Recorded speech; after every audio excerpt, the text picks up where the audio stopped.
Good evening, ladies and gentlemen. I'm very proud to welcome you to Colston Hall on behalf of Bristol Music Trust. We're very pleased to be hosting this event for Business West in conjunction with the Bristol Festival of Ideas.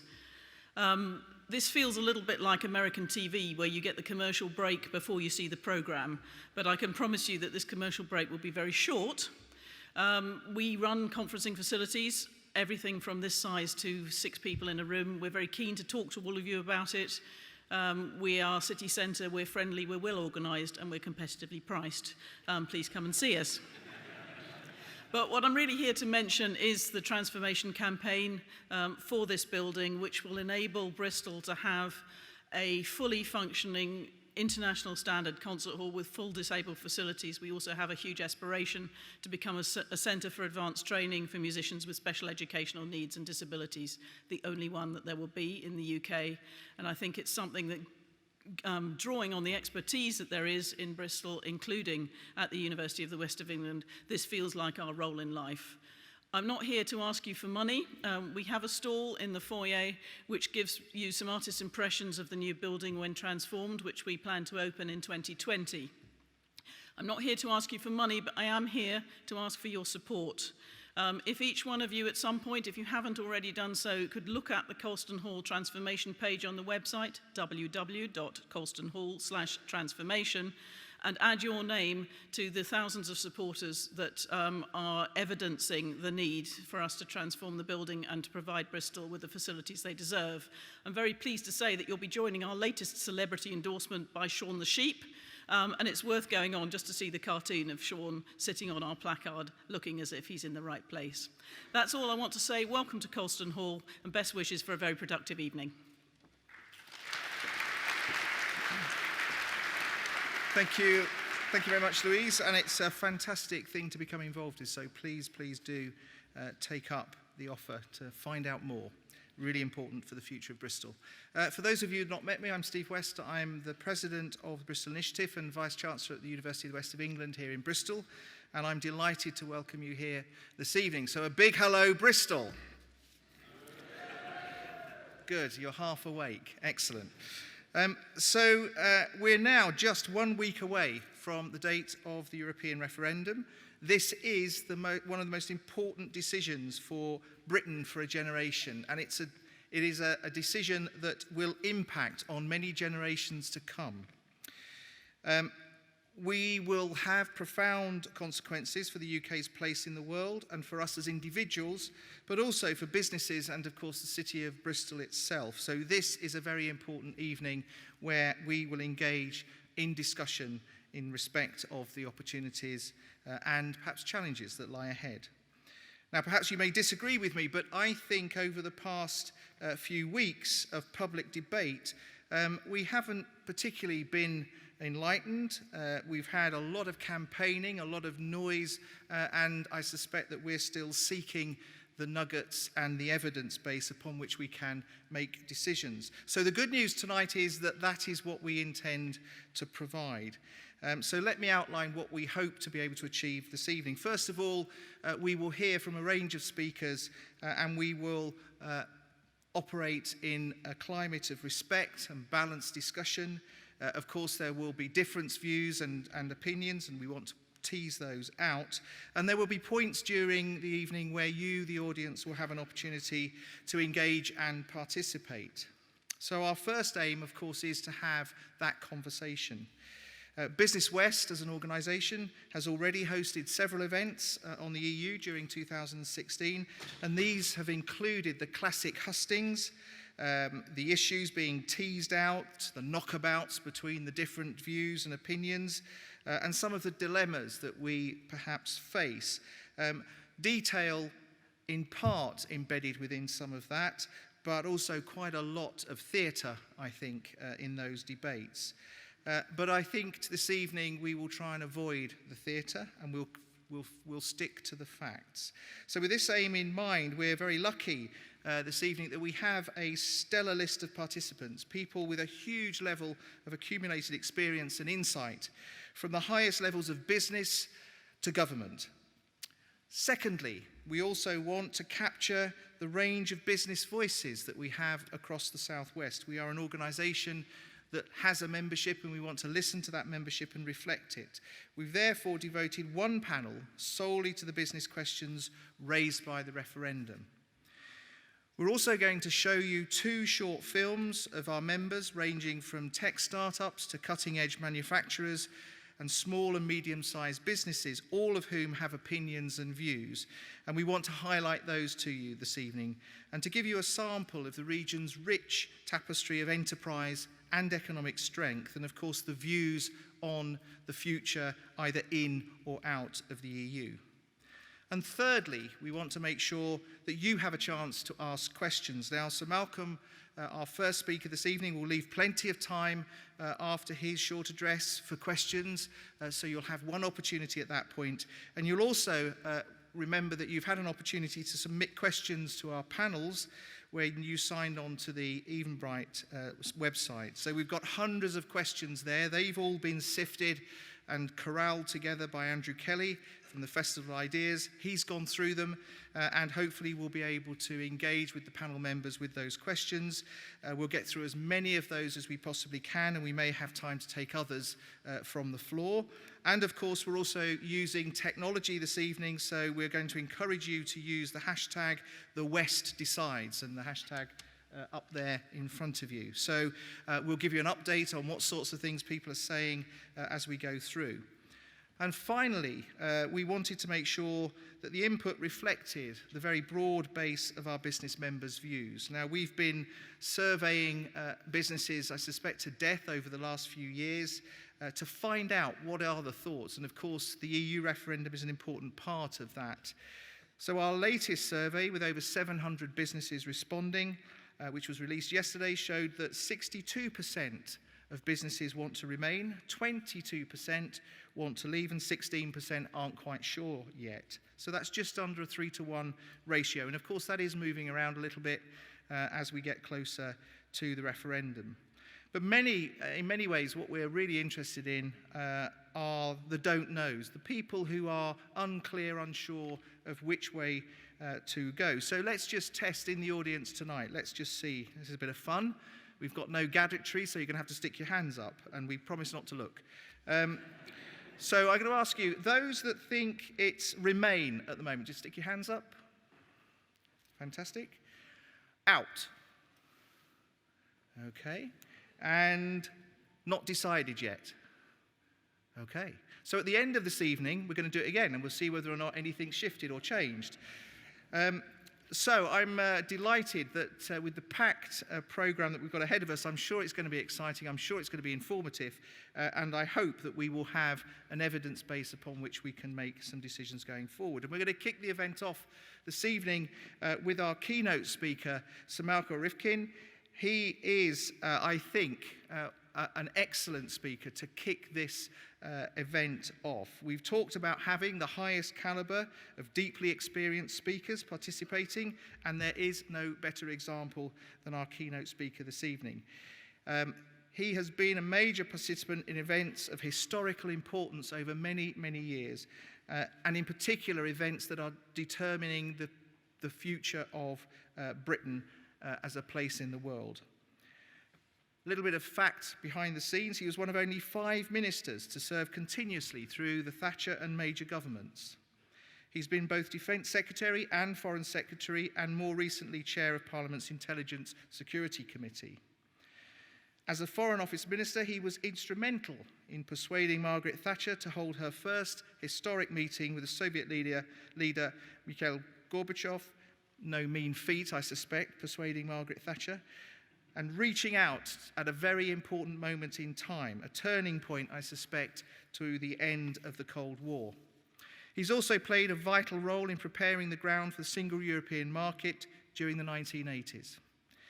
He's a long-standing record of being a moderate Eurosceptic within the Conservative Party, and when he stood for Conservative Party leader, he said that politicians should aim to be pragmatic, sensitive, moderate, and stress their combination of principle and patriotism. What better guiding principles than to approach the question of the UK's role in Europe and the European Union? Ladies and gentlemen, it gives me a huge pleasure, and join me in welcoming Sir Malcolm Rifkin to our stage. Thank you very much.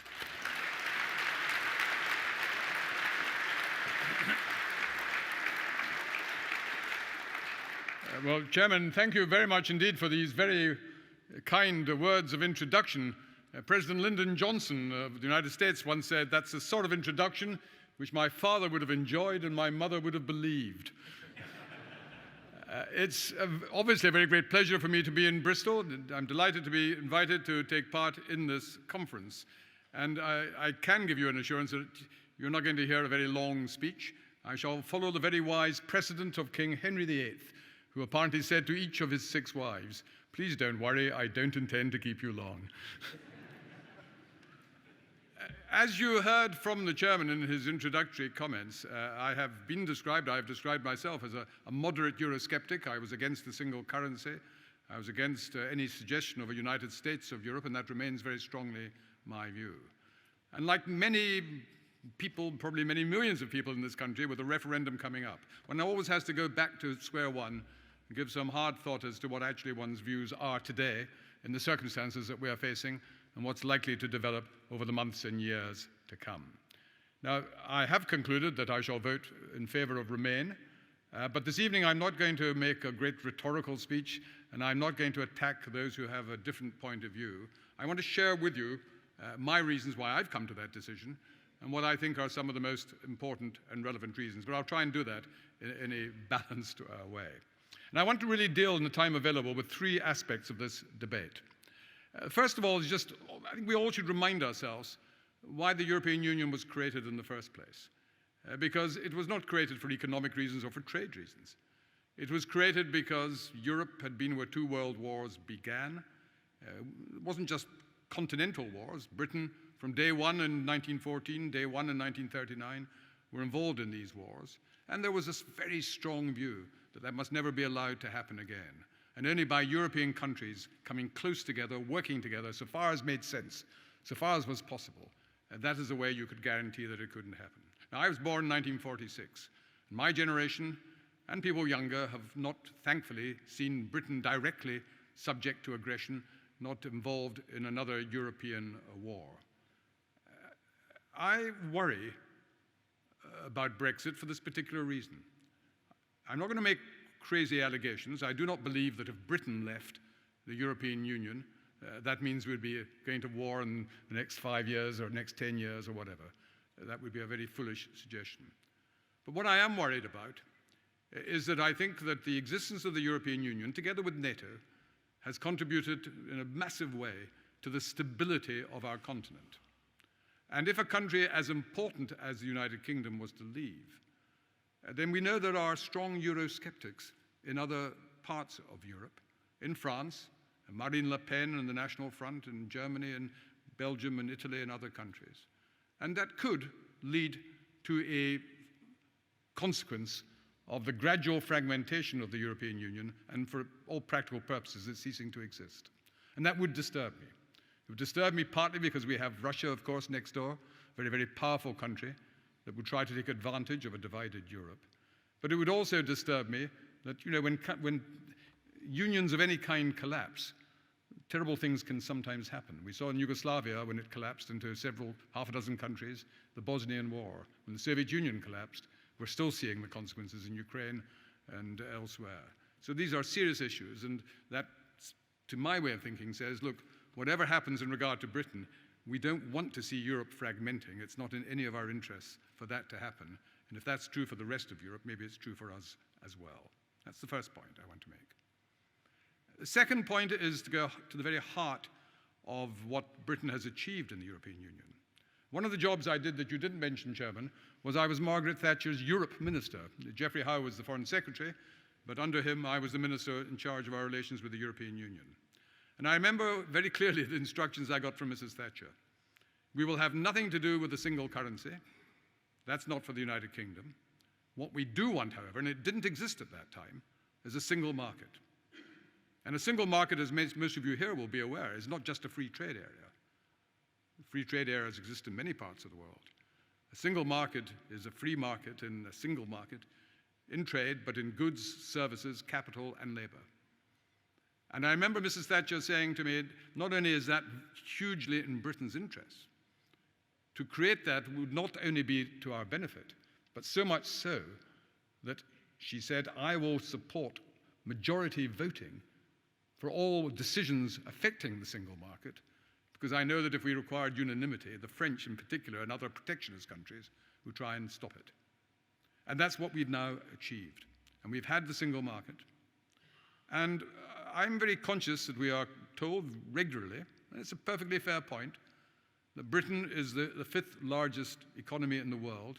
Surely it could survive outside Europe and outside the single market. And I think it could survive. Of course it could survive. The question is whether we'd be as prosperous. And if we have the single largest economy at this moment in time, single most successful economy at this moment in time, with the lowest unemployment in the European Union, then the one thing you can't say is that the European Union's held us back. When we joined the common market, as it then was, we were the sick man of Europe. Do you remember the 3-day week? The trade unions with enormous powers, and Mrs. Thatcher's reforms were part of the way that was dealt with. But it's also the benefit of the massive increase in, of course, today, unlike then, half our trade is with the other countries of the European Union. And I noticed that the Brexit side, again, quite reasonably, had argued that you can leave the European Union but still have access to their markets. And of course you can. But to have access without the risk of tariffs, without the probability of tariffs and other barriers of a non-tariff kind, for that you actually have to be in the single market or have signed up to it. Now, for the last couple of years, until relatively recently, the Brexit side said, well, of course, you've got countries like Norway and Switzerland. They're not in the European Union. Why can't we be like them? And I thought at first that was a persuasive argument. And I did my homework. And they've done their homework, but it took them slightly longer, I have to say. Because a few weeks ago, for the first time, we were told that Brexit not only wanted us to leave the European Union, but not have any interest in staying in the single market, and not, therefore, being like Norway and Switzerland and Iceland. And of course, their reason is quite obvious. They think immigration is the big issue, and in the single market, you have free movement of labor for all the European countries. And they had realized, which they obviously hadn't realized at first, that Norway and Switzerland, in order to get access to the single market, have had to not only pay an admission fee to cover the costs of the single market, but also have to accept all European directives into their laws, which they have had no part in framing these laws, unlike Britain, which as a member is round the table when these directives and laws are decided. We're part of that. The Norwegians and the Swiss have simply to swallow hard and say, well, the single market's so important, we'll have to incorporate these laws that we've had no involvement in framing. But the third thing, of course, is they've also had to accept free movement of labor, and have done. So when the Brexit side realized that, they had to say, well, that's not the model we're looking for. So they were asked then, well, what is the model in Europe, which is neither in the EU nor accepting the rules of the single market? And the example they came up with was Albania. Actually, that's what Michael Gove mentioned in the speech. And he needn't have said Albania. There were several other countries he could have mentioned. Montenegro, Ukraine, Kosovo, and Serbia. And these are the only countries in Europe that are neither in the EU nor have access to the single market. And I don't really think that's a pretty good model for the United Kingdom. Let me turn to the third and final part of these opening remarks as well, before we come to question and answer. For me, I think the most difficult question to answer at first was this argument: we want to return control of our country. We want to be an independent state. Why should we just become a region of Europe? Now, that's a pretty resonant, powerful argument. And I remember thinking to myself, if that's valid, I think I'd be on their side, because we don't want that. Well, let me just put some crucial, what I think are crucial considerations in judging whether that's as good an argument as they obviously felt it was. What do we mean by sovereignty? What are the examples that you use to decide whether a country is sovereign and independent state or not? The single most important is who decides whether your army, your navy, and your air force are sent off to go to war. Now, we've been in wars. in the Falklands, the Gulf War, the Iraq War. They may have been good wars or bad wars, but the decisions were taken 100% by the British government and the British Parliament, not by anybody else. What's the second most important thing about sovereignty? It's the power to tax. That's what we had the Civil War about in the 17th century, whether it was the king or Parliament. And Parliament won. And who decides the taxes we pay? Overwhelmingly, it is the Chancellor, the British government, and the House of Commons. And one exception to that is some aspects of VAT, because the contribution that all countries make to the EU budget is based on the VAT level, and therefore you can't have VAT below a certain level in order that the EU gets its reasonable share of what has been agreed. But apart from that, it is the nation states that determine whether VAT goes up or whether it comes down. And as far as income tax, corporation tax, all the other taxes are concerned, we have unrestricted control of that. What's the biggest budget? It's the social security budget on pensions, on disability benefit, other benefits. Europe is not involved in that. That is something entirely under the control of Parliament and the British government. And the same applies to our schools, to our universities, to our roads, to our police, to our prisons. Now, there are some areas that we have shared sovereignty. Of course we have. That's what the European community is about. But they overwhelmingly fall into two groups. One is agriculture. We have a common agricultural policy. And the NFU consulted its membership and reported just a few weeks ago that overwhelmingly British farmers wanted to remain in the EU. So that leaves us with the single market. And of course, there are bits of the single market that people don't like. The decisions of the European Court of Justice. There are things that irritate us, as they do the French and the Germans and the Italians, sometimes different things. But the overwhelming number of directives and rules that come out of Europe are to implement the single market. And if you want the single market, that's what goes with it. And you know, I don't remember before we joined the common market, people saying that British bureaucracy was fantastic. You remember after the Second World War when the civil servants in Whitehall said Whitehall knows best and the rest of the public begged to differ? Well, all bureaucrats are like that, whether they're in London or in Brussels or in any other country. So my judgment, for what it's worth, it's just one person's judgment, my judgment is that on sovereignty, yes, we have shared sovereignty on agriculture. We have shared it on the single market. And there's one or two very small areas, but nothing as dramatic as these two. On the things that we did not want, we got our own way. We said we're not going to be in this single currency, and we're not in it, nor is Sweden, nor is Denmark. We're not in Schengen with the open borders. The recent migration crisis has not affected Britain remotely compared to continental Europe, because we're not part of that system. And if I have to say, I think the main achievement of Cameron, David Cameron, in the negotiation he had, was not actually on the migrant welfare issue. That was important, but it wasn't the main one. The main one was actually getting clarification that the phrase ever closer union in no way will commit the United Kingdom to any future new integration unless we think it's in our own interests. So for me, that is where I wanted us to be. A diverse European Union, not one size fits all. The United Kingdom has gone the same way.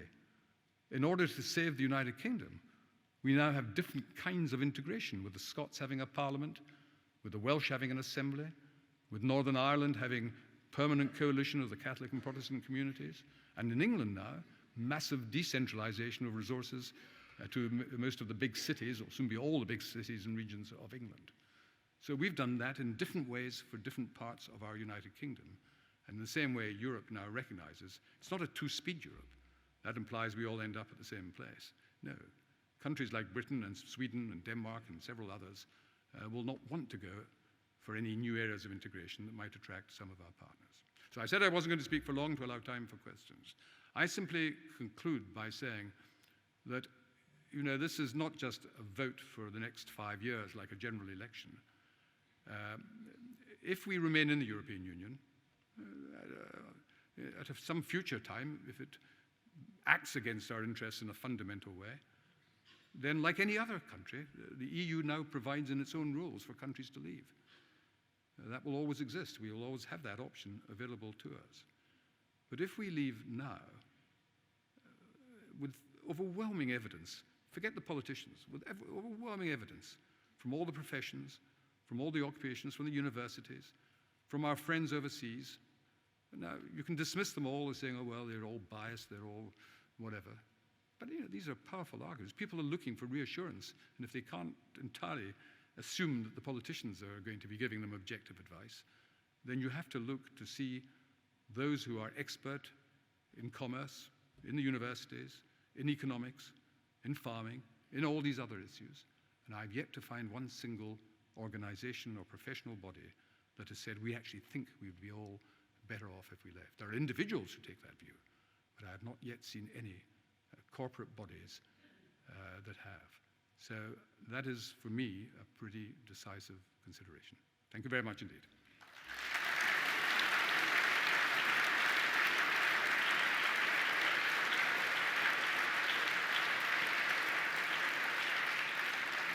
Now, we have, I think, 10 minutes or so for questions. Please, let's get moving on that, on any subject. Yes, lady down here. I think there may be a microphone coming, but here we are. Right. Thank you very much. Yes, I believe Margaret Thatcher must be spinning at the moment, because I actually believe that she would be voting to leave. I believe that the European Union is pushing further and further towards political union. And I believe you say it's a risk to peace. I believe the risk to peace is actually this ever-forward United States of Europe, which is making Russia very nervous. I don't understand why we can't have a trade cooperation. I don't understand why we can't have something like ASEAN, where they say that they want economic growth in the region. Right, there'll be lots of other people wanting to ask questions. Can I try and answer what you've said so far, Madam? Okay. Thank you. It's a perfectly good question that you've raised. There's tremendous speculation. What would Margaret Thatcher have said? What would Winston Churchill have said at this moment in time? All I can say is, first of all, I don't know for certain.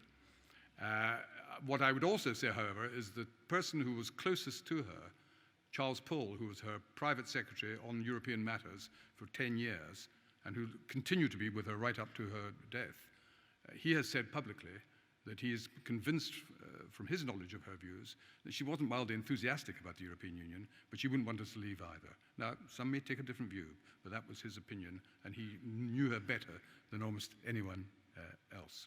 You've said, why can we not have a trade relationship? We can have a trade relationship. I'm not the slightest doubt that if we left the European Union, yes, there would be some arrangement that would be sorted out, but first of all, it would take 2 or 3 years to do that. All trade arrangements, anybody who knows trade negotiations, know they take years, not weeks or months, to sort out. So we'd have massive instability in between. We would be a country of 65 million negotiating with a European Union that would still have a market of 500 million. So in terms of negotiating strength, you can see where the negotiating weight would be. They would want to have access to our markets, of course they would, and they would make some concessions, but we are less important to them than they would be to us, because that's not a criticism, it's just we are 65 million and there would still be 450 million. So I think you have to bear that in mind. And ASEAN is only a free trade arrangement, it's not single market, and it's the single market that makes the European Union unique. Yes, sir. So Malcolm, I wanted to ask on behalf of the business community, really, if the people of the UK decide well, the majority is for us to leave on the 24th, what advice would you give to business, particularly those who rely upon trading into the European Union, the single market? So what advice would you give to business? Well, I'm speaking purely in a personal capacity. I can't speak on behalf of the government or the Conservative Party or anything of that kind. But in a personal capacity, I would say there will still be an awful lot to be debated. If the public do vote for Brexit, then we leave the European Union. That's a democratic decision. That should not be challenged or questioned. But it really goes back to the question that the lady made just a few moments ago. You still have to work out what you're going to replace it with, because there is no certainty about that. I think Parliament and the public would have to debate. Do we want to be in the single market or not? And if we do want to be in the single market, are we prepared to accept that they will insist on the same rules that Norway and Switzerland observe, which includes free movement of labour? So that will be a judgment that will have to be made. And some will argue under no circumstances, and some will say it's worth doing. But I would have thought the business community will have a very clear view on that. Next one, please.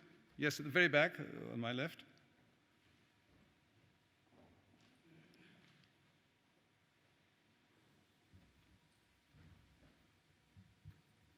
If we were to vote to leave the EU, would a Scottish referendum reoccur in your view? I have a Scottish background, and I was involved in the Scottish referendum campaign 2 years ago. The short answer is no, it wouldn't. For a couple of points. First of all, Mrs. Sturgeon in the Scottish Parliament cannot take that decision. It can only legally be taken by the House of Commons, by Parliament, and the whole basis on which the Scottish referendum was held and agreed upon was that that was a decision for a generation. However, even if there was another referendum in Scotland, they wouldn't win it, which is why Mrs. Sturgeon doesn't actually want one. For this reason, well, two reasons. First of all, the oil price has collapsed since the referendum. There would be a massive hole in the Scottish budget of billions of pounds. But secondly, if the whole point of having a referendum and becoming independent was that Scotland would join or rejoin Europe when England and Wales had left, then that would mean for the first time since 1603, there would be a real border at Hadrian's Wall or Berwick-on-Tweed or whatever, with tariffs and with all the panoply that goes with that. And the Scots will not vote for that. And Mrs. Sturgeon knows that. Right, do we have time for another? One more, okay. Yes, just near the middle passage. Yeah, thank you. Hang on, got a microphone now. Sir Malcolm, thank you for being here. I read that it is possible that after a vote one way or the other, let's assume it went out, and I make no judgment, that the House of Commons would have many votes to be taken over the subsequent couple of years. I wonder if our MPs will actually follow the will of the people, whichever way they happen to go, but let's say it might be out. And is it possible that the whole process could be stalled and become a bit of a pickle? And as a parliamentarian, I wonder if you could give us a bit of a view. Well, I can only offer you a view. I can't give you a guarantee for obvious reasons, but I am 110% certain that if the British public, let us take your hypothesis, vote for Brexit, the House of Commons will accept. A big majority of the House of Commons wants us to stay in, about 400 to 150. But notwithstanding that, it's in our DNA. People have been told, the British public have been told, this isn't a consultative referendum. This is not just asking you your opinion. What you decide will happen.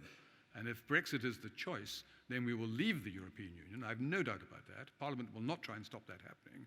The debate will be what sort of relationship with Europe, because Europe's still there, we're still part of the continent of Europe. What is the relationship going to be? What are the concessions we are prepared to make that the Brexit side aren't at the moment prepared to make? And none of us can be guaranteeing what the outcome will be. Our continental Europeans may not be interested in offering us what we really want. We'll have lost a lot of bargaining power. They will feel not angry. They may feel angry to start off with. They will cool down, but they will feel hurt. They'll say, look, Britain's already been given most of what it's asked for in terms of not in a single currency, not in Schengen, various other things, and you still don't want to have anything to do with that. So they're going to be feeling pretty bruised, and that's not a good basis to start a negotiation. So let's hope it doesn't happen. Thank you.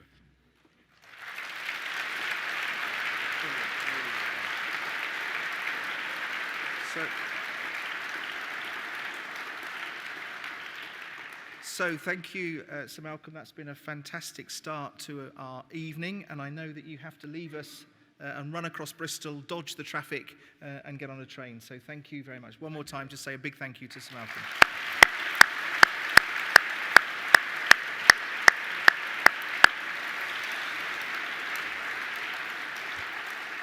So there's still plenty of debate to happen, and I'm going to start us off with by showing you a short video. This is a video clip which is of our membership surveys from 2015 to 16, and was filmed by Points West. So please enjoy.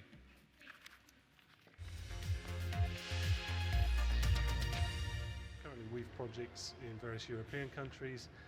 We're running a project over in China, which is exciting. We've got a base in Dubai as well. From Chippenham to the world, car dealerships around the globe buy sophisticated sales training courses from this firm in Wiltshire. And for them, leaving the European Union would be a disaster. I think it's a backward step. It's as clear as that. Everybody's an international business. You know, you cannot just think, oh, I only do business in this country. Our clients, for example, they're international businesses. They think internationally, they think globally, they think by regions of the world. And I think every business to be successful, certainly for the future, has to think that way. And you could hear the same international sentiments from across the West Country in this Business West survey. Take this from Charles Austin, an engineer down in Somerton in Somerset. Charles writes that leaving the EU would be like jumping off a ship in the middle of the Atlantic because it needs a little mechanical attention and you think you're quite good at swimming. At this specialist chemical firm in Avonmouth, they make precision-graded carbon. You might use it to filter your water. To keep it clean, they add a tiny amount of silver. And because of that, they've fallen foul of Brussels. What we're seeing is laws being brought in when there isn't any evidence of harm. So, for example, silver has been used for thousands of years, and there's no evidence that it does any harm to humans in the levels that it's in. Well, it's in food anyway, naturally, and the sort of levels that we're talking about. And how much could it cost your company to comply with these regs? It could easily cost €500,000 if it's possible for us to comply. Right, this is a replica of Carl Fogarty's actual race bike. Simon Booth is rather proud of his balance bikes for kids. What started in his front room in Cheddar is now a truly global business. These are going out to Germany, but yesterday we had 9 pallets that went out to France. We've got pallets that are going out to Singapore. So changes to Britain's place in the world matter to a man like Simon. And while politicians argue about trade deals, he's made his mind up. In. No question. No question. Simple. We've got to stay in the EU. If we were to leave Europe, it may add some additional layers into how we export into Europe, which at the moment is relatively easy compared to some other nations that we export to. But high on the Cotswolds, I meet a man with a very different view of this debate. Why does Europe dictate what we have to grow? Can't we make our own choices? Harry Ackland has farmed this land for decades. It's getting, he says, harder and harder. Like many, he's now diversified into holidays. I met him checking up on some new glamping chalets. Because farming, he complains, is now choked with red tape from Brussels. Yes, we are limited on sprays. We are told that we can't use some sprays, especially on oilseed rape. Australia don't have to do it. Many other countries don't have the same restrictions that we operate under. I think it could be very exciting to see that we are independent of Europe, but still very much working with them, but on our own terms rather than their terms, as we do at the moment.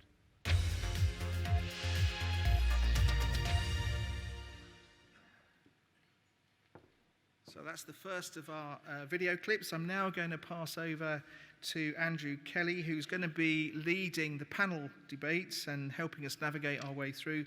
So please welcome Andrew Kelly and the first panel. Thank you.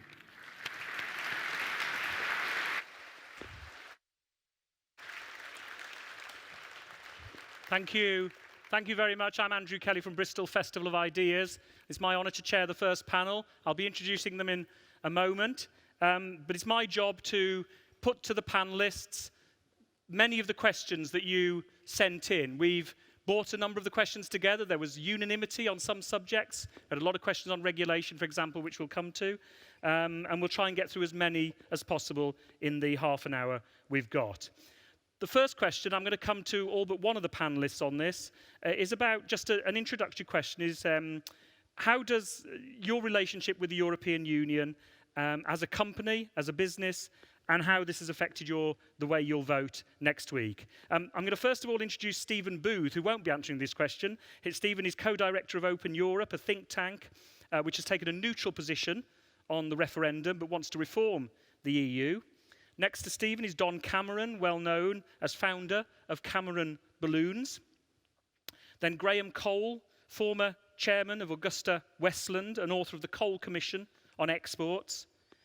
Next to Graham is Paul Kahn, President of Airbus UK. And next to Paul is Jaya Chakrabarti. She's the co-founder of the digital agency Nameless, and is also working on the tech big data startup, which is inputting into the single digital market with Biz.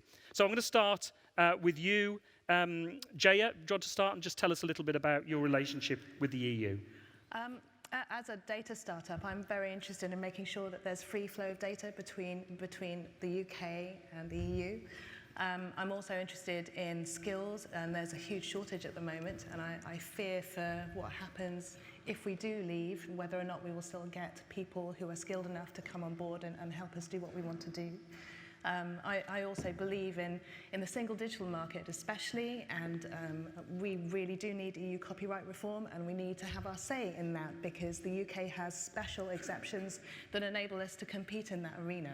So I know what we have to lose, and I have no idea what we have to gain. Okay, thank you very much. I'll come to you next. Don Cameron, please. Yes, Cameron Balloons exports about 85% of its production. It's not only balloons, it's fabric products of different sorts. But we've had two very big problems. The rate of exchange, with the euro being weak, the pound has had too high a value in relation to it, and our main competitors are in the euro area. So that's one thing, and of course regulation. The regulation has been really very bad since it became centred in Europe. Sir Malcolm said we didn't like our civil servants in the past, but actually since we moved to European regulation, we've realised how wonderful they were. Okay, golden age of civil service. We'll perhaps talk about that in a moment. Paul. Okay, so Airbus Group in the UK, £6 billion turnover, 15,000 people, and we're part of a large European international group. And the EU genuinely helps us to be globally competitive. We work in an integrated industrial way with France, Germany, Spain in particular, and the EU helps us to do that. It's also particularly important as a single market because we have one regulatory body. So Don mentions regulation. We may or may not like what that regulation is, but we live in a world where there's American regulation and European regulation. If we have 28 different regulations in Europe, that is a disaster, because when we take off from the UK, we have to land somewhere else. And having a simplified regulatory environment is very important. Thank you very much. And Graham, finally, thank you. My old company had 13,000 in the group, of which 4,000 plus were in the UK. Very similar reasons to what Paul has said, that we are one of a number of companies within the Finmeccanica group. You have to make decisions on whether you put work or investment into the UK, into Poland, into Italy, or elsewhere. If on that 60% that you were exporting to Europe, you had tariffs, then the reason for investing and developing the UK is diminished. On top of that, exactly the same comment on rules and regulations. If you had to meet 28 different rules and regulations, particularly on aviation, it would be an absolute nightmare. Okay, well, thank you for saying that. Regulation was one of the key issues that came up in the questions that were submitted. And Stephen, I'd like to bring you in here. I know you've written about this. What is this issue about regulations? Just explain it to us. And particularly if we left, what leeway would we have left to prosper and trade, but in terms of meeting the regulations as well? Sure. Well, it comes back to an earlier point that Sir Malcolm raised, which is what alternative would the UK seek outside the European Union? We looked at the cost of regulation, and we looked at sort of the top 100 costliest regulations, and we calculated that they came to around £33 billion. But if you opted for the Norway option, which is to stay in the single market, and as Sir Malcolm said, that means abiding by the regulations, you'd still be looking at accepting over 90% of that cost. So in order to have that close relationship from an economic point of view, you still have to accept the cost of the regulation. On the other hand, if you took a more arm's length approach to a bilateral free trade agreement, you might have more flexibility, and we think that around perhaps 12.8 billion of that is up for grabs. but that comes in politically contentious areas. So you're thinking about social employment law, environment, climate change law, and some financial regulation.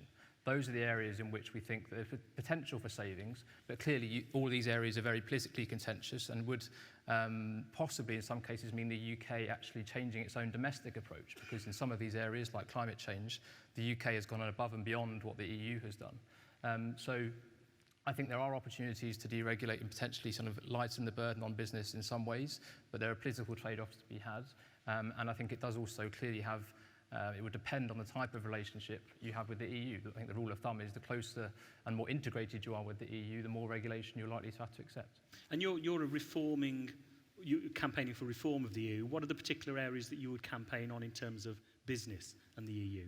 Well, I think that the issue that particularly in smaller businesses would tend to complain about are that there are lots of aspects of the single market which aren't necessarily directly related to trade. So why is labour market regulation decided at the level of the EU when actually I would argue that individual nations would benefit from flexibility there? We clearly have a different labour market model to other EU nations, which on the one hand illustrates there is some flexibility, but there is also some regulation at the EU level, which in my mind is probably the wrong place to do that, given that we have national elections which are perfectly capable of deciding those kind of issues. Okay, you talked about small companies. Don, I don't know whether you qualify as a small company, I never know with the size of your company, but talk us through the problems that the regulations issue particularly affects Cameron balloons.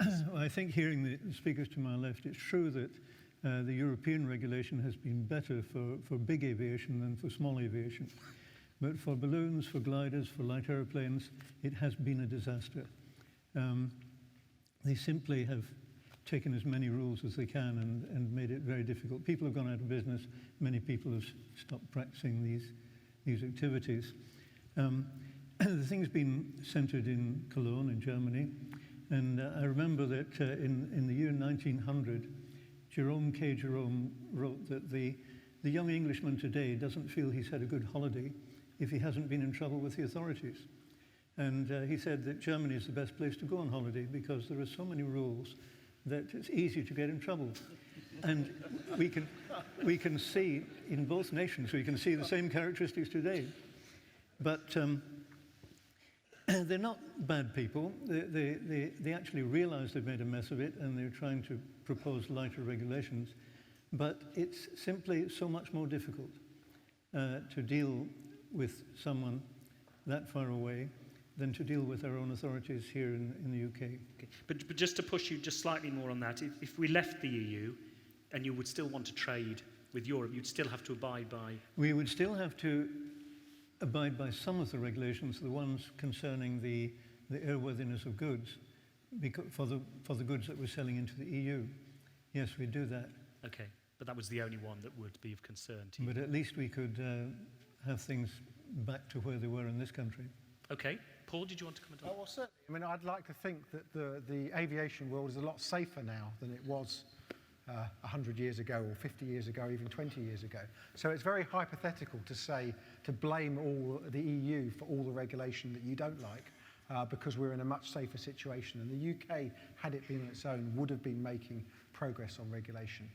And we don't get a simpler life. You've just agreed that you'll have to still continue to respect EU regulation for exporting. So if we have a British standard which diverges from that European standard, now you have an additional standard that you have to meet.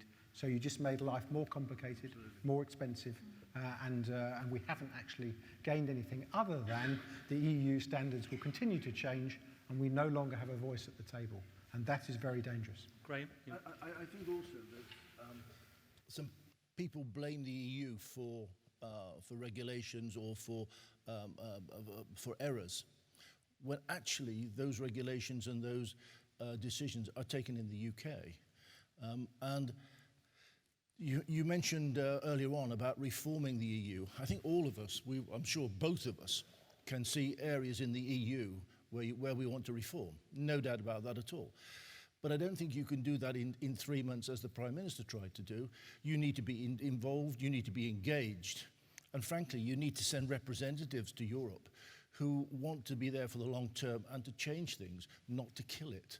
And I think I would certainly say that we should continue with the reform of the EU, but it's a long-term business. Okay, let me just bring in Jay. I just wanted one of the issues about the differences between small and large companies. I mean, you're a small company. What kind of impact would Brexit have on you as a... See, I don't actually see this as a small company, big company thing. I see it sector by sector, and each sector will have their own issues. So for me, it's about what we're trading in. We trade in intellectual property, we trade in digital, we trade in data, and I don't have to make physical things like some of these people on the panel are. I deal in a completely different world. So I would say that there's a fallacy to start to break this down into size mattering. I think it really is about the sector and how it's affected by the regulations. Unfortunately, the questions did break it down into large, but I just want to pursue just that point a little bit. Coming on to Paul and Graham. Graham, you wrote the Cole Commission on exports. What impact would Brexit have? One question came up. If you're a big exporter, what impact would it have? Well, as I was saying, if I use my own company as an example, 60% of the exports went to Europe. On top of that, Augusta Westlands took advantage of several of the trade agreements which have been negotiated at the EU level, which frankly, we would not have done on a bilateral basis from the UK. So it certainly has that impact. And if I can just take the point which Sir Malcolm touched on, you're quite right that we can go and export into Europe, but remembering that 3% of the EU's budget exports come to the UK, 13% of ours go to Europe, and the 450 to the 60 which he referenced actually comes down to exactly that. 13% of our exports to Europe, 3% of theirs come to us. And if we start putting tariffs up, how can that help? Okay, Paul, on a particular point, you would. What impact would Brexit have on things like your supply chain and the investments into the region from elsewhere, other European countries? Well, there's 2 points there. The supply chain is very integrated. It's integrated on a European basis. If you're a French, German, Spanish supplier, you may have to call Filton for that if that's where your purchaser is based, or if you're a British supplier of landing gear, that's a UK call. But if it's galleys, then it's a call to Germany. We run a completely integrated supply chain globally within Europe across our 4 home nations. So any barriers that get in the way of that, whether they're tariffs, whether they're forms, delays, are costs which don't help us to be more efficient, don't help us to integrate, and don't help us to innovate. So that's important. And then when it comes to investment, and Graham has made the point earlier, that investment is globally mobile. And actually, we're competing with China, with Mexico, US, Canada, as well as France, Germany, and Spain. And by being part of the single market, it helps us to be in a more attractive place for investment. So giving up one of those things which makes us more attractive is just not very sensible. There's a particularly important point there, if I could just make it. A lot of the supply chain benefit from a prime contractor's export market. If we cut off that, or if we make it more difficult to export, then the impact on the supply chain to getting into the export market will be considerable. I think it's absolute strong point. I want to put it in context. One quick point, Paul. I'll be very quick. Filton is 100% export business because everything we do in the UK in terms of aircraft is we make wings, landing gear, fuel systems. That's not a complete aircraft. Our customers buy aircraft. So everything is exported, and then if the customer is British Airways or Virgin, then we re-import. So potentially, if you start to put tariffs on that in both directions, you actually have a double whammy. Absolutely. Okay, Don, I know you want to point to this. I want to bring in Stephen, but Don, what was your point on this? A couple of quick points. I don't believe there will be tariffs, but if there are, they'd be insignificant compared to the risk of a rise in the value of the pound. And it's the Remain camp which has told us the pound will increase in value. If that happens, since our competitors are in euros, we'll be priced out of the market. So leaving will be better for our exports. The other point... Why if you leave, will it change the exchange rate? Graham, hang on, let me just finish off with Don, and then I'll come back to you. Sorry. The second point I want to say is that, yes, it's true that aviation has become much safer. Airline travel now is very safe, and that's true in Europe, it's true in the States, and it's almost true worldwide. But as far as the light end of aviation is concerned, the regulation has been disastrous. It has most certainly not contributed to safety, and it's contributed a massive amount of cost, bureaucracy, and just hassle for the people doing it. And possibly because they perhaps gave a greater priority to big aviation in trying to get it right. Let's just move it on. We can come back to some of these points a bit later. But Stephen, there's been lots of talk about we might become like Switzerland and Norway and so on. What are the chances of that? What would that do in terms of exports and our business ability in Europe? Well, I think, again, the key difference here is that Norway effectively is in the single market. So the only real difference to trade, well, there is a significant difference. They have a customs border, but they have free trade in goods, services, and people. But because they're outside of the customs union, they can negotiate their own trade agreements.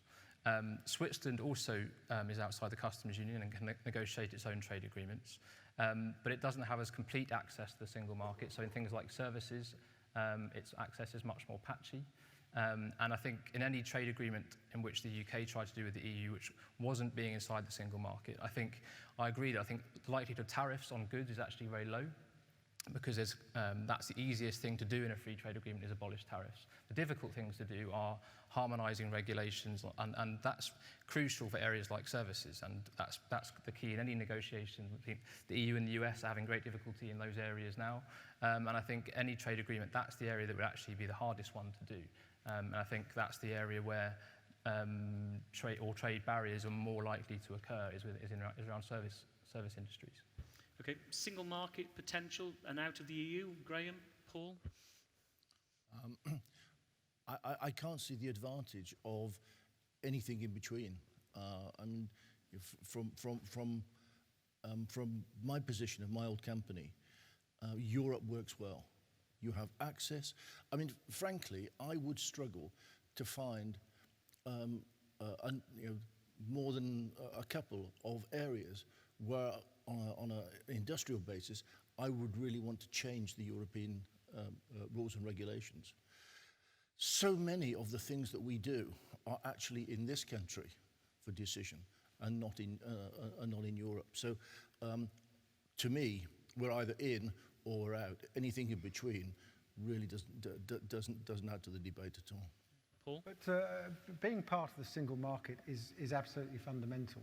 And if we leave that single market, it's still going to be there. We still want to trade with that massive market, and no one is denying that. But we've lost our voice at that table. We're not influencing anymore, and we've made life more complicated because we've introduced an extra set of standards or extra regulatory environment. It cannot get simpler by creating a different set of standards. They're going to diverge at some point. With the single digital market, it's even more so, because UK has been innovating and ahead of the game for many, many years in this particular arena. And if we're going to influence it in a positive way, rather than have to climb on board to rules and regulations within the digital market that don't make sense, we have to be in it to be able to influence that.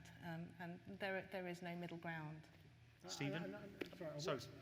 I think clearly this isn't, I mean, trade is not like a tap, not turned on, turned off again. It's a question about terms of trade, and I think that's the issue, and are there barriers involved? I think the other thing to take in consideration is that unlike Norway and Switzerland, who actually are much more reliant on the EU market than the UK actually is, we're more diversified around the west of the world. I think the question that people have to ask themselves is, if we were outside of the EU, how equipped and how well would we take advantage of potential freedoms to negotiate trade deals with the rest of the world? How efficient would we be at that versus the EU? That's a relevant question. You can take a view, but it's a relevant question because we are already diversified more than Norway and Switzerland has away from the EU market, and could we do that better outside, or can we continue to do that from inside? That's the question that people need to ask themselves. How long do you think Thank you. well, maybe I could just answer both then. How long do you think it would take us to negotiate bilaterals with a dozen countries? I'm not arguing for it, but I think that's something that people need to consider. I think if you look at trade negotiations, they take anywhere between 4 and 10 years. So it's not obviously going to be an easy process. It's a long, drawn-out process. It's not just the EU deals that take a long time. Deals between non-EU countries take a long time. So if you were to do that approach, I think the UK you have to have your eyes open that if you wanted a bilateral approach, it would take time, it would be difficult, it would be complicated. And I think that there is no such thing as a free lunch. And I think that outside, you'd have to work for it. And companies like ours have to live during those 4 to 10 years or more. How long have we been talking about TTIP? More than 10 years. But trade between the US and the UK exists. The question is, can you improve on it? Exactly so. But I think the US is a good example, because the very fact that we have a border there starts to affect the way we behave and the way we're able to innovate. The single digital market is a case in point. When I cross the US border, with European intellectual property, so a European idea, I have to pay attention to what's on my memory stick. I have to pay attention to the content of my emails. Between France, Germany, Italy, Spain, we don't do that at the moment. We work in an agile, innovative way in a single digital environment, and that's unconstrained, and that helps us to be competitive, and it helps us to be the best in the world at what we do. Don, did you have a point on that? Well, just reflecting that taking 10 years to reach an arrangement to carry on selling to Europe is about as fantastic as the setting off World War III. We've had some ridiculous arguments. Well, it's been a campaign full of those in many ways. The final question, which appeared many people asked, was about free movement of people and the importance of this to your businesses. This is a question for all of you, really. If there was a Brexit, what impact would this have in terms of your ability to work? I mean, Paul, you've already mentioned the fact that you can take your memory stick over, but it's also about the people who work for you as a company. It is about the people, and about 3% of our workforce in the UK are EU citizens from outside the UK. And a similar number that work in the UK, a similar number of British citizens working in our continental plants. And that exchange is very important. And we do that in a very natural way. And it will matter to our British staff here, particularly for apprentices, young graduates on training schemes. We like to give our apprentices a few weeks experience working in Germany or France in particular, and they just get on a plane and go, and there's no issues. If they had to apply for a visa, then that introduces cost, it introduces delay, and it's much less likely to happen. And I take that really from a personal example. I was running a Canadian business before I came to be in charge of Airbus in the UK. And one of the UK MDs rang me up and said, Paul, can I send across a great graduate? She joined to get some international experience in an international company. And I said, sure, send her across. But the answer from the Canadian authorities was no, not because they didn't like this British graduate, but because the training visa quota had been used up for the year, so apply again in 6 months' time. Well, that doesn't work in the training scheme, so she lost out, the company lost out, everyone loses out, and that's between the UK and Canada, and we like each other.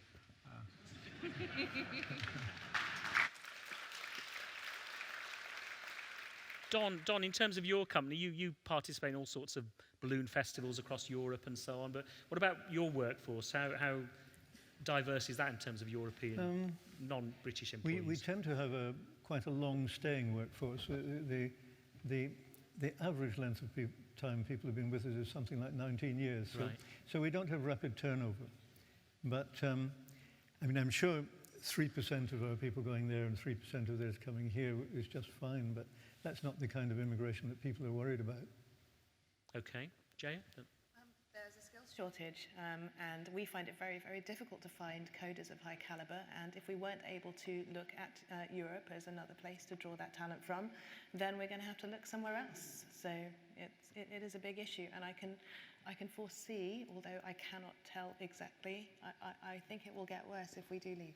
Okay, but I mean, I'll be cheeky and ask Don a question. You said you weren't worried about 3%. What level would you be worried about? Well, you mentioned 3% going both ways, which was about neutral.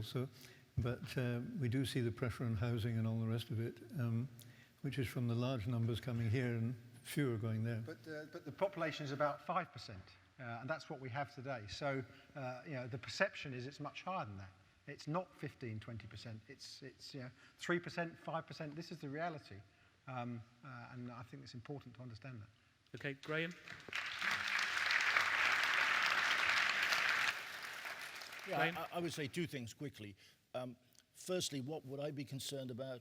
That when you actually sit at the group level and make decisions on where to invest, you would be looking at the UK plant being more expensive than it is at the moment, and that's a problem. But you increase your efficiency as best you can. But if you have, even as is being suggested by Brexit, you use WTO levels. You're adding a percentage onto the price, and that's a problem. Just on the immigration side, I don't know those people that are here at the moment what nationality status they would be given. Presumably they would be allowed to stay. Would they be given a permanent nationality status? Would they then be able to bring their families over here? And at what point in time would you do that? Would you do it from the time of the legislation? Would you do it from the time of the referendum? Because if you're looking to encourage a number of people to come across, then that has you have to watch that very carefully. The immigration issue for me is emotive. I don't think it's been thought through. And from a business point of view, if you take away a number of those very specialist people you've got and make their life more difficult here, then it will harm business, for sure. Stephen, final point on this? Yes, well, clearly this is one of the big issues of the campaign. And I think the problem is that the debate in the UK has become very confused about this, because you have the government saying we're going to reach a target of tens of thousands, which I don't think anyone believes is going to happen inside the EU. And I would think it's very unlikely to happen outside of the EU because of this tension between, yes, there'll be public pressure to reduce immigration, but businesses need the people, want the people. And I think we have to talk about how we manage increased population, because it's already happening. It's already happened in many cases. And there are pressures on services, schools, hospitals. How do you deal with that? How do you finance that? And I think lastly, you have to look around the rest of the world and say, well, where are the successful, open, dynamic economies which have lower levels of immigration than us? There aren't that many. Switzerland and Norway both have to accept free movement of people. They have much higher levels than us in terms of immigration per capita. And Australia and Canada, which have point systems, they can regulate migration. Yes, they're bigger countries, so that perhaps the pressure on population is slightly less, but they have much higher immigration than us. So I think where is the example that would achieve the things that some of the issues on immigration have been raised? Okay, we're out of time on this first panel. The panel are going to now leave, and you're going to have to go off that side just so we can sort out your mics. But would you join with me in thanking Jaya, Paul, Graham, Don, and Stephen? Thank you very much.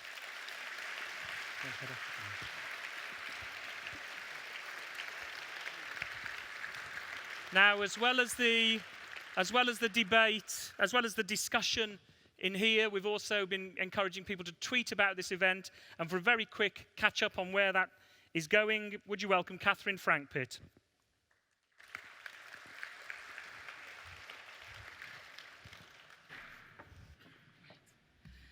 Yeah, plenty of activity on Twitter, as you'd expect, with some strong views on both sides.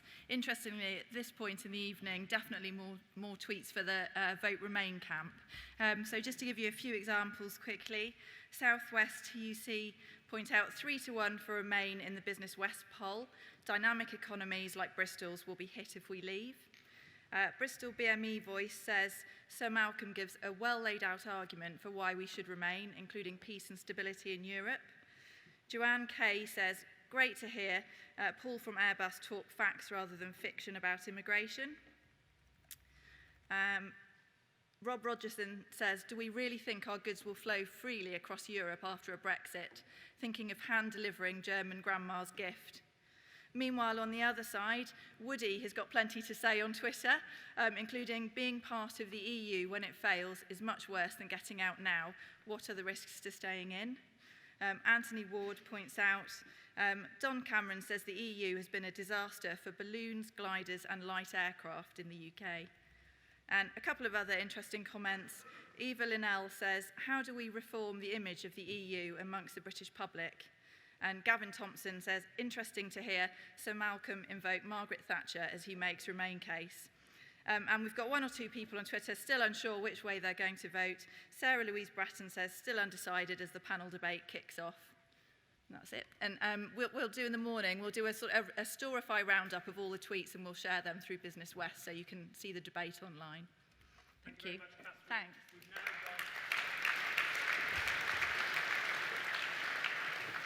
We've now got our second series of films, so if we could run the films, please. My name is Andrew Varga. I'm the Managing Director of Citra Limited. We make safety valves and liquid level gauges. Europe is by far and away our biggest and most important market. We find that the European regulations are sensible, well-oriented, and they provide us with a globally accepted standard. We don't consider that there is a red tape issue. In fact, the only place where we do have problems with red tape is the British habit of gold plating the red tape. There's a skill shortage in this area. Our approach has always been to develop our own personnel. It takes about 6 years plus to develop a skilled machine tool setter. And so as other businesses create jobs, they have not got time to train people, so they come to our people and they recruit our skilled personnel. The only way that we can actually recruit is to recruit Eastern European skilled machine tool operatives. It's important to point out at this point that if there were immigration controls put in place, the work permit system, as it stands at the moment, specifically excludes bringing in people of that sort of calibre on work permits. The big concern is that if we left the EU, competitive border controls would be put in place on both sides of the channel. By far and away, our biggest market within Europe is a just-in-time market. That means that we have to supply very quickly at very short notice. And if there are customs delays, that would be extremely difficult for our market. My name's Percy Snow. I'm the Director of Snow's Commercials here. We recycle late accident damaged lorries. We dismantle them for spare parts. We sell the parts all over the world and throughout the UK. We should definitely leave the EU. Currently we're absolutely overburdened with legislation. One of our parts or items we sell is scrap metal. Since we had the problem with the steelworks, our scrap returns has gone down. It's cost us about £8,000 a month. The EU should have put a tariff on the Chinese steel coming over here. For heating the workshops, we have always used waste oil burners for about the last 30 years. From the 1st of April, we cannot burn waste oil, and now we've had to buy red diesel gas oil for heating in the workshops, which is probably going to cost us another £10,000 a year. Around about November 2014, it was decided from Europe that we would have to average bonuses and overtime and pay staff that when they were on holiday. That's another £4,500 a year. I've only got 18 people here. Quite a lot of our customers come here and they see our sign for boat leave at the end of the lane and they congratulate me on this. So I then say, I'd like to come along to a meeting with us or put a sign up. I'm not really too keen on that because they don't want to be singled out. We hear a lot on the media with the banks, the big companies, the government all saying that we should stay in Europe, but they're the ones that's benefiting because the big companies can go straight to government and get legislation altered for their benefit. It's not helping us small business. We're not big enough to do that. My name's Alistair Pettigrew. I'm the CEO of Boxar Limited. We're an early stage software company. We specialise in providing software to the aerospace industry. We're very happy to be based here in Bristol. We love the engine shed here at Temple Mead.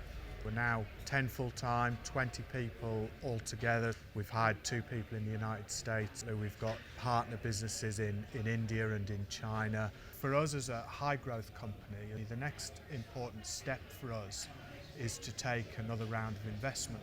I think that would be much harder to do in the UK following an exit from the European Union. If the prevailing conditions are not conducive to receiving the investment that we will need to grow and to become a world-beating company, then New York beckons, or San Francisco, or Paris, or anywhere else, frankly. We're very portable. aerospace and defence industry has benefited greatly from the European Union, and I don't think that we would have such a strong aerospace industry if we were not members of the European Union. Size really matters when you're trading. Going to the United States, going to other parts of the world as a market of 60 million people is just more difficult than going as part of a market of 500 million. It's simple mathematics. Panel now, so would you welcome them to the stage, please?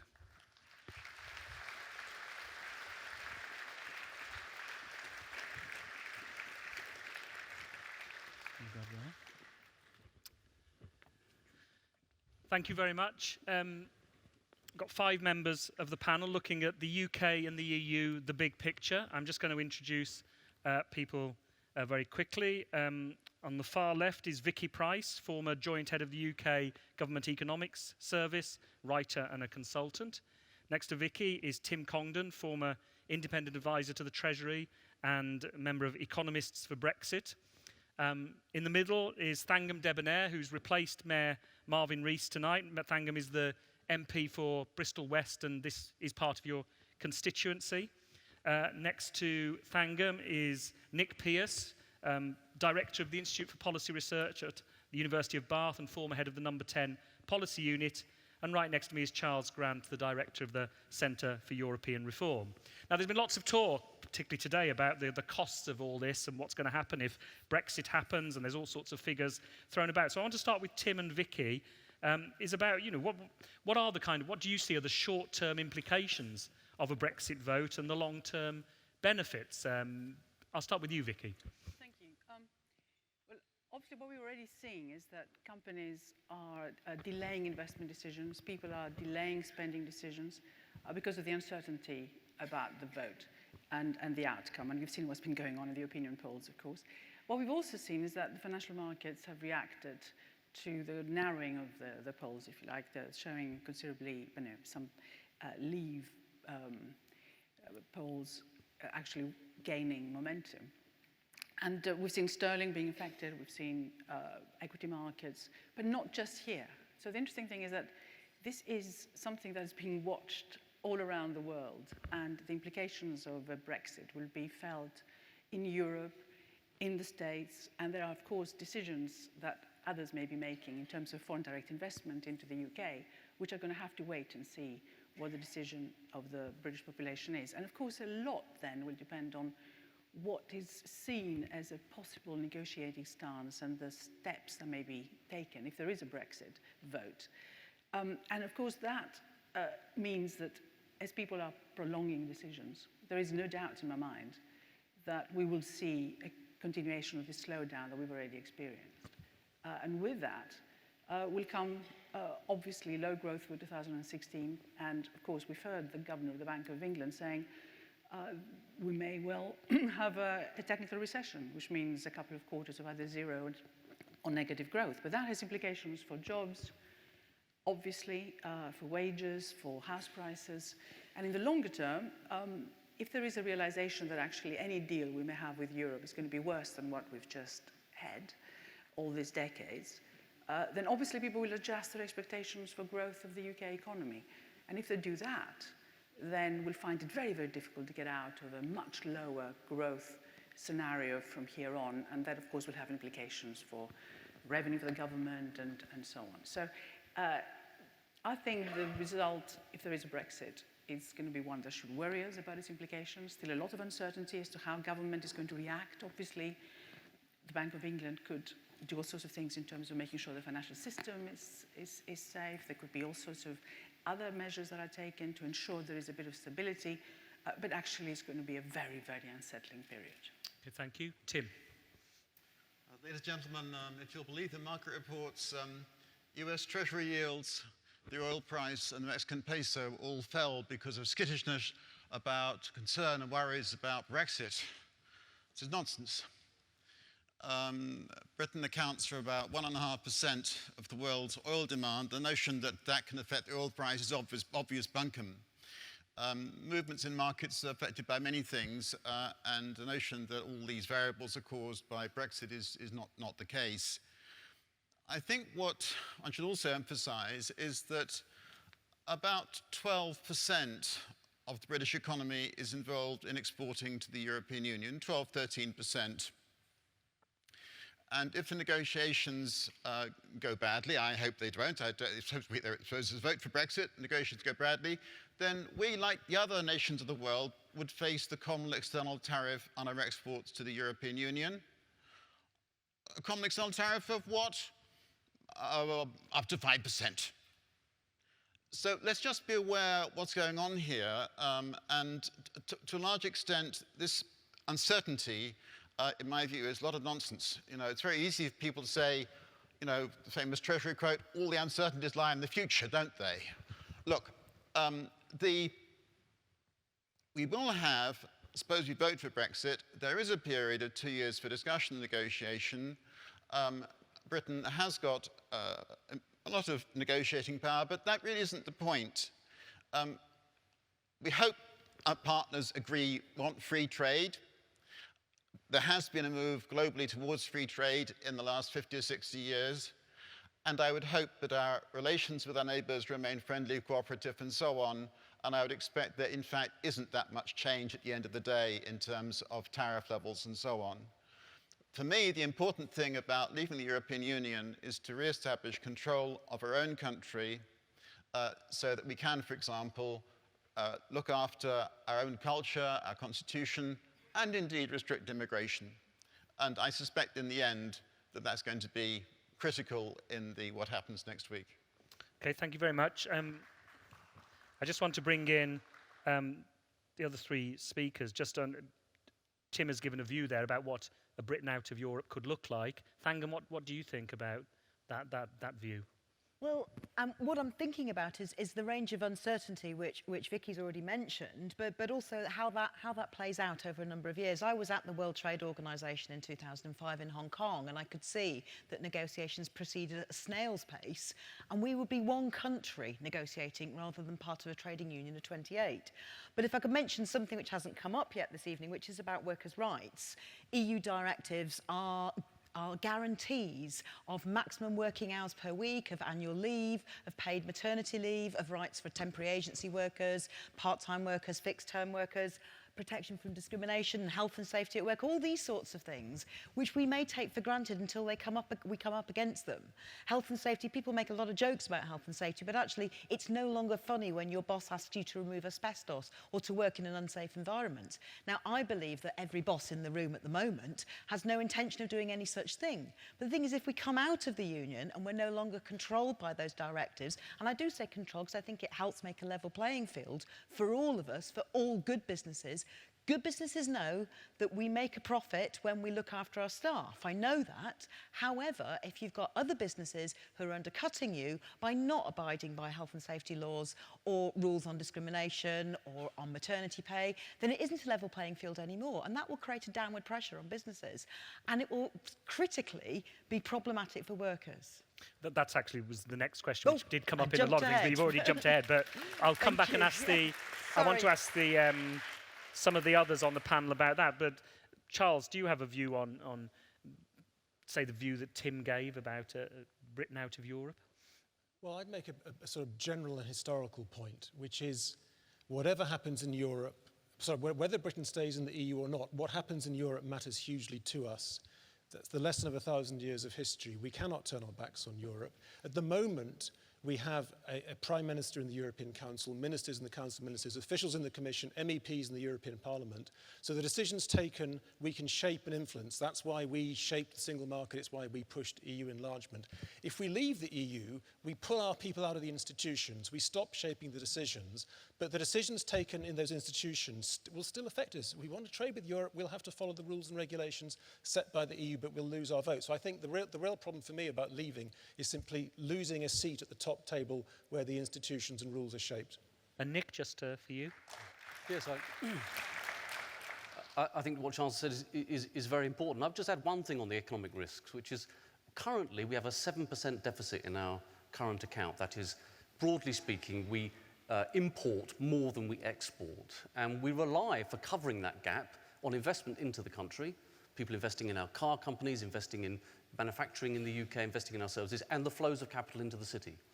There is a really big risk that if we leave the European Union, that those flows will dry up, that people will choose investment decisions in Europe rather than the UK because they want to be within the single market and because of the uncertainty that Vicky has talked about, and because large investment banks and others choose to trade in the continent and to move their businesses over to mainland Europe. And so, there is a real danger for us that a lot of our international position becomes exposed if we leave the European Union. And, leave aside the questions about whether you have austerity budgets or whether you have, cuts to pensions, things of that kind. Just think about our place in the world and how it could be threatened in that way by leaving the European Union. It's a very, very important question for us because we had an empire which guaranteed us a sterling area, it guaranteed us flows of goods and services which were beneficial to us. We came out of empire and we went into the European Union, into the common market. We've benefited from it. And this would be a very, very uncertain and different world for us to leave the European Union now because we can't go back to where we were before. Okay, Vicky? It's worth emphasizing that during the time that we have been members of the EU, we've actually done rather well economically. In recent years, we've been growing much faster than many other countries in the world. So the EU hasn't stopped us doing so. And yes, I heard everything that was said earlier about regulation. But of course, we are still the second least regulated country in the OECD. So we've managed it somehow. And what is more, we're selling the majority of our goods, actually, as it happens, outside the EU. But why are we able to do that? That's 55% is against 45%. We have been able to do that because we have become much more competitive and much more innovative. Because A, we've been attracting foreign direct investment, that's forced us to do that.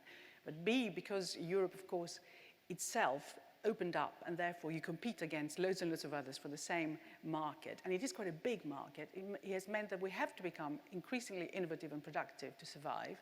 And it is because of that that we've been able to export so easily to other countries as well. So it's not as if the EU has prevented us from selling to others or becoming competitive. It's actually completely the opposite. The EU has facilitated this ability for us to be able to be internationally competitive. And I think that's something that we need to be working on a lot more in the future, and staying in will benefit us. Thank you. Tim? Okay, so Britain was a success story in the European Union, was it? Well, we joined the common market in 1973, and I remember those years in the mid-70s when we were the sick man of Europe, shortly after joining the common market. And the growth of productivity in manufacturing in Britain, which was supposed to boom because we joined the common market, in fact was more than halved in the decade after we joined the common market, and employment of men fell by 1 million people, in the first decade of our EU membership. So let's just be clear that things then changed for reasons that actually Thatcher and so on, that really had nothing to do with the EU and the common market. Can I just clarify one point? Sure. That it's clear that if British companies export to the EU when they're outside the EU, they must comply with the regulations imposed by the EU. That's true if it's an American company or a Chinese company or a company from Brazil or whatever. Okay? Still, there are exports from America, China, Brazil. They still happen. But, as I said before, 88% of the economy does not export to the European Union, and it still has to comply with the cost of the regulations. Okay? That's the small businesses that don't like all this stuff. So I think let's get this clear about the so-called advantages of being in the single market. And Tim, could you just address the issue about employment rights and so on, and what would happen to those if we came out? We would still have them? Okay, well, the share of output is about 12%, 13%. Employment in Britain is now about 30 million, typically been a bit less. So you then, last 10, 20 years, so you get this figure of 3 million jobs at risk. Look, trade will not, trade will... Employment rights. It was a different question. About employment rights. Employment rights? Yeah. The things I spoke Not about. levels of employment, it was about health and safety and so on. Okay. Yeah. This is a difficult topic. For myself, I think we must remember that all of these employment rights have costs. And when I talk to some of my friends in business, they want to employ people. Oh no, can't do that. doesn't add up. They don't employ. And one of the reasons, indeed, why employment in Britain has risen rapidly in the last 20, 30 years compared with our European neighbours is actually we have had a relatively easygoing regime, in my view, until now, and things, in my view, are about to change.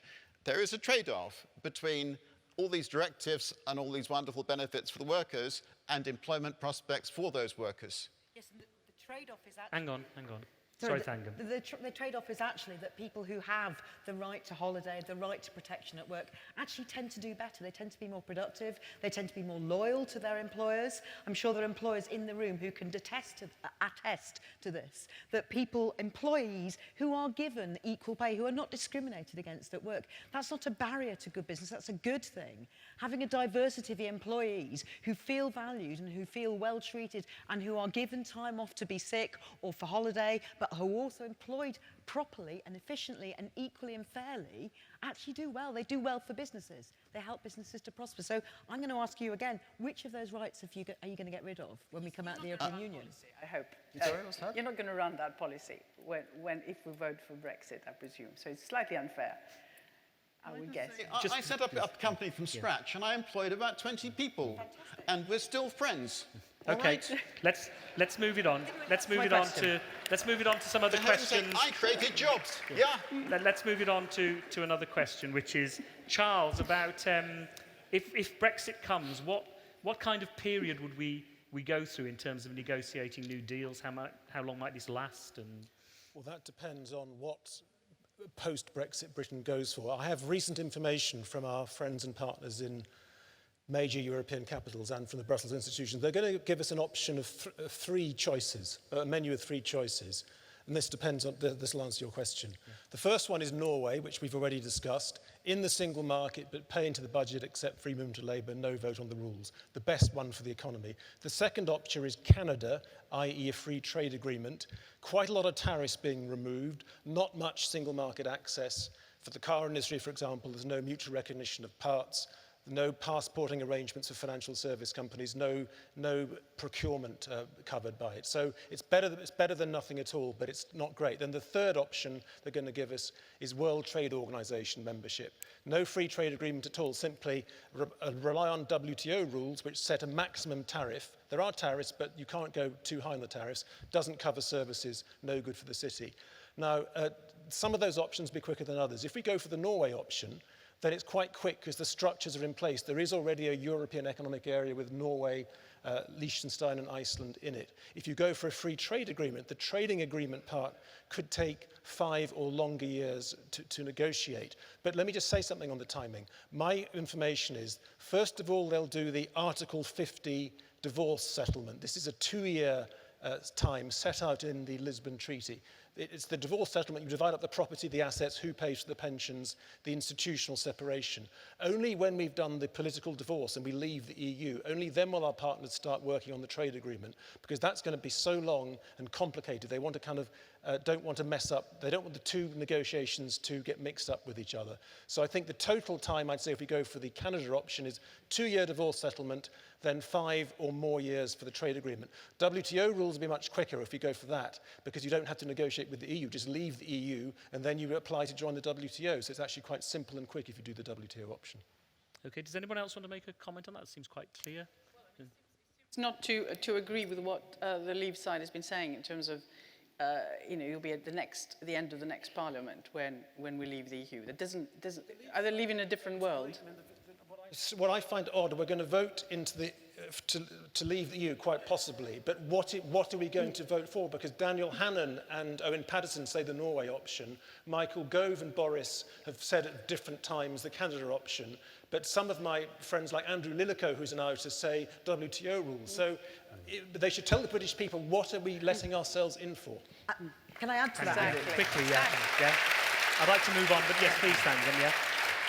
I just want to add to that so far, to my knowledge, nobody has told us parliamentarians either how we're going to make that decision. So there's a huge amount of uncertainty, both about what's going to happen, about how that's going to happen as well. Okay, let's move on. Nick, all this is causing great uncertainty. What about political uncertainty in the UK that's likely to result from this? Well, I think it'll be convulsive. I mean, if there's a vote to leave, the Prime Minister will have to go. I think that will happen very quickly. It would be likely, it seems to me, that Boris Johnson, probably against Theresa May, would stand for the leadership of the Conservative Party and then seek a rapid election. The Labour Party, too, would probably be convulsed by it. I would imagine that Jeremy Corbyn will take some of the blame if, in particular, Labour voters vote in large numbers to leave. And I'm afraid I didn't agree with Sir Malcolm Rifkind in what was otherwise a very brilliant talk about Scotland. I think there has to be a real concern that there will be another referendum in Scotland. The referendum that took place 2 years ago established the principle that the Scottish people are sovereign. It's not in the gift of the Westminster Parliament to say to them that they can or cannot have a referendum, I don't think, any longer. And if the SNP chooses that the time is right, and of course they will want to choose the right time, they will come back with their second referendum. And then, of course, there's the issue of Northern Ireland, which is potentially incredibly politically difficult because of the sensitivities and the delicate, intricate political balance that was achieved with the Good Friday Agreement and the subsequent negotiations are very, very unsettled by Brexit. So if we leave, everything is up in the air. British politics will change fundamentally. If we remain, I don't think it's going to get much better because the country is very divided on this question. It won't be plain sailing for the Prime Minister. His authority is damaged in his own party. It won't be plain sailing for Jeremy Corbyn. And lots of working class voters will want to punish the Labour Party if the Labour Party appears to have kept them in the European Union. So either way, this is not good. It's going to be a difficult period. Okay. One of the questions we were asked, which I'll move on to now and ask Vicky and Tim to begin with, is about the risks in remaining. What some people say, if we leave, there are risks. But what about if we stay in? Nick's talked about some of the political risks there. What about economic and other risks? Tim, you start on this one. Okay, can I just say on this question about the decision on the trade regime after Brexit, I think this is a question that, not surprisingly, has to be discussed, but at least it will be discussed in Britain democratically by elected politicians. What happens with many directives that come from Brussels? It's a rather complicated process. There is a bit of involvement in politicians, admittedly, but largely it's driven by the European Commission, driven by bureaucrats, and then suddenly these small businesses have to cope with it. And then when they've come through, there's really no redress in Parliament. So let's just be clear about that if we stay in the European Union, will there be a European army? Will there be pressure for Britain to join the single currency area? What about, can we control our borders? All these things that actually lie behind my own wish for Britain to leave the European Union, all these things we'd suddenly find we couldn't decide them because actually we only have 8% of the votes in the Council of Ministers, which is where all these decisions are really taken. And actually, whenever Britain has objected to a directive, it's always been voted down. Okay, Vicky? Well, I mean, it's interesting because when you look at the voting decisions over the last 10 years, so if you look between 2002 and 2009, the UK was outvoted 2% of the time. And if you look, it got slightly worse after that. Between then and 2014, it was outvoted 12% of the time. So 88% of the time, we seem to be getting our way. So we mustn't get too carried away by that. But what Tim just said. We didn't win. Fine. There are very few areas where we have almost given in, such as, or actually we gave in on bankers' bonuses. I think very good idea that we gave in on bankers' bonuses very quickly. But look at the financial sector. The financial sector, we have, in fact, if anything, pushed for higher and tougher legislation. In fact, we pushed for higher and tougher legislation on environmental issues. And we have actually contributed to quite a lot of the regulation that's out there because we wanted it. We've contributed to the standards, as we heard in the earlier discussion, because we thought actually it was beneficial for the UK, and we were better at it. So I mean, in services and in a number of other areas, we've actually done it quite well. But I think there is an issue, and Tim has got a point. And I think particularly because, let's say there is a Remain, but it's likely to be quite small. Even if it isn't a tiny margin, it still has divided the nation. I think it has exposed the fact that people don't understand much about the EU, don't understand the benefits, and don't understand how it works. And I think that is a fault of the politicians, without any doubt. I used to work for the government myself.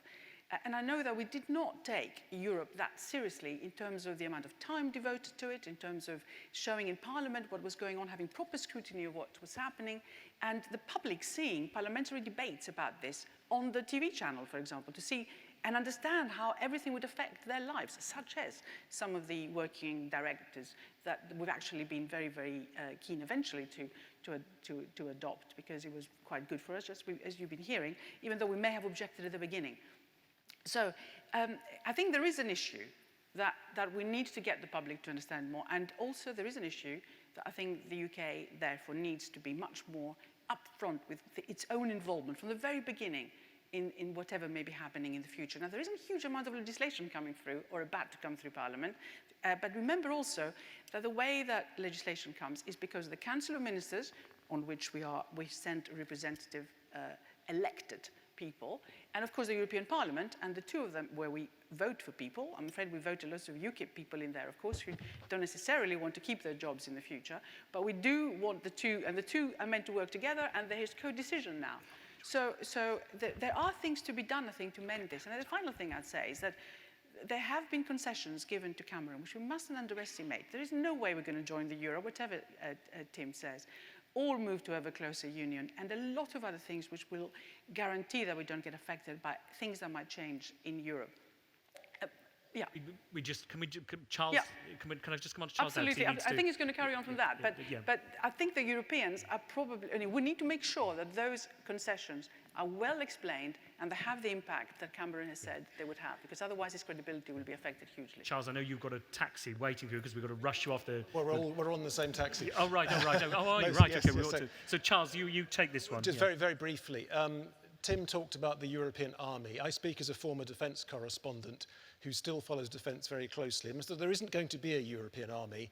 Defence, like foreign policy, taxation, enlargement, treaty change, everybody has a veto. Nobody actually wants a European army.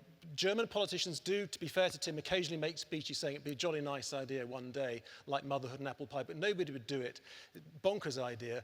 What is happening is peacekeepers working together in Bosnia, like the British and the French have worked together in Bosnia, Kosovo, and other places. This whole spectre of a federal integrated Europe, which, to be fair to Tim, the Commission would like to see. It's not happening because the French and the Germans don't want it. The French and German parliaments and voters would never agree to transfer a lot more power to the centre. Federalism is old hat. Donald Tusk, the President of the European Council, said last week, we've spent too much time building institutions and integration, haven't noticed that the people of Europe don't want it. They don't. We've got about as much integration as we're going to get. It's not going further. The onward motor of ever closer union has stopped, and anyway, Cameron got us an opt-out. Okay. Just very, very quick, just to round up, following what we had a number of questions about Brexit and UK breakup. Nick's already said this. Will the UK break up if we go for Brexit, and does that matter? Tim? I think breakup of the United Kingdom would be a serious issue, yes, indeed. Malcolm Brickham is a Scot, and I think he probably knows what he's talking about, with all due respect, Nick. I go to Scotland a bit, and I think the point he made at the end that, the Scots don't want a border, very simply, between us and them. There's not a great majority don't want that. So I'm not worried about that, no. Northern Ireland, I don't know enough about it, quite honestly. However, I do feel, for all of the worries that we have about Northern Ireland and so on, the historical problems and so on, we can't let them blackmail the rest of the United Kingdom. Okay, Vicky and then Thangam. Well, the Scots may indeed vote to stay if there is a referendum, but there is no doubt that there will be one. Certainly, Alex Salmond made it very, very clear just last week that that's what would happen. And of course, he's very, very close still to what's happening in the SNP. So I think we're going to see a referendum if there is a Brexit vote. Okay, Thangam? So do I. There's a whole load of SNP sit next to me in Parliament. That's what they're going to want. If Scotland votes to stay and the rest of the country votes to leave, yes, there will be a referendum. Okay, we're going to have to draw this panel to a close. Would you join me thanking Vicky, Tim, Thangam, Nick, and Charles? Do you want to head off, yeah? And your taxi will be there. Well, sure. That's great. Thank you very much. Thank you. That's the end of my contribution. I'm going to now pass to Steve West to round up the evening. Steve, thank you.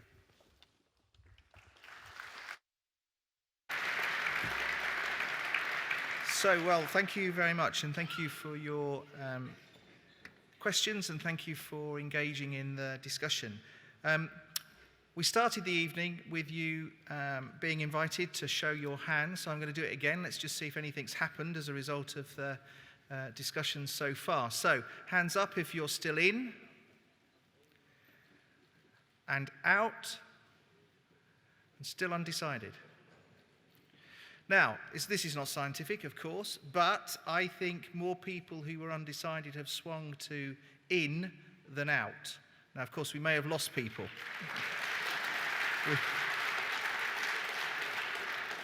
We may have lost people, so it has a huge caveat around that. Thank you very much.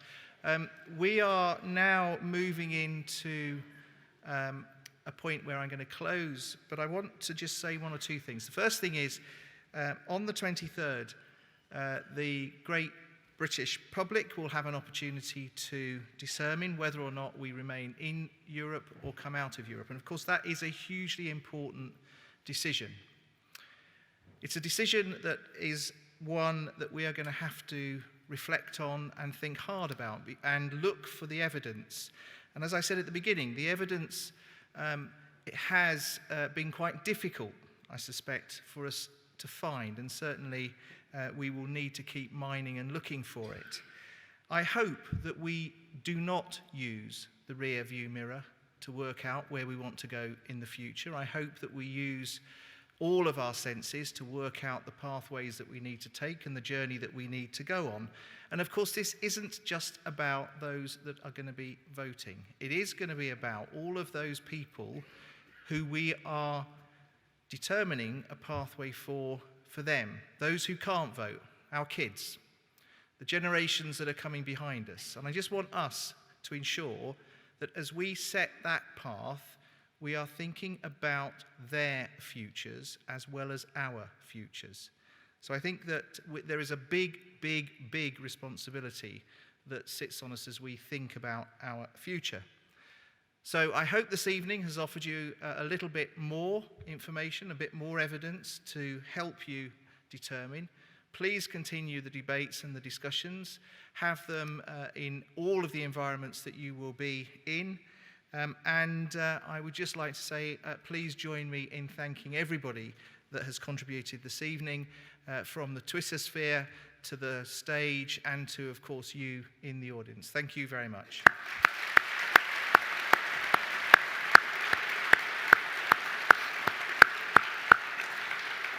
Now, for the initiative members, please join us for some drinks on the second floor, on the suite upstairs.